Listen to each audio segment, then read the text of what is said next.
علیکم، آپ دیکھ رہے ہیں کے نیوز ایچ ڈی۔ میں ہوں حارث علی شاہ گیلانی۔ چلتے ہیں آج کی اہم خبروں کی طرف۔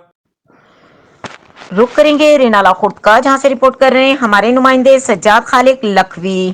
رینالہ خورد اسپیشل مجسٹریٹ ملک غلام عباس آوان نے مصنوعی مہنگائی کرنے والوں کے خلاف کارروائیاں کی۔ متعدد پیٹرول پمپ مالکان کو پیٹرول کی ترسیل بند کرنے پر بھاری جرمانہ عائد کیا۔ رینالہ خورد اسپیشل مجسٹریٹ ملک غلام عباس نے اپنی ٹیم کے ہمراہ کارروائیاں کرتے ہوئے پیٹرول پمپ چیک کیے اور آٹے کے اسٹال کے وزٹ کیے۔ پھلوں سبزیوں کی کوالٹی کو چیک کیا گیا۔ زائد قیمت پر پیٹرول اور ڈیزل فروخت کرنے والوں کے خلاف کارروائیاں کی گئیں۔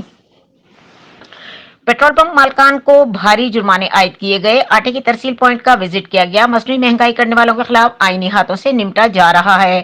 خلاف ورزی کرنے والوں کے خلاف کوئی رعایت نہیں برتی جائے گی۔ Special magistrate Ghulam Abbas. مزید خبروں اور اپڈیٹس کے لیے ہمارے ساتھ رہیے گا۔ تب تک کے لیے اپنا خیال رکھیے گا۔ اللہ حافظ۔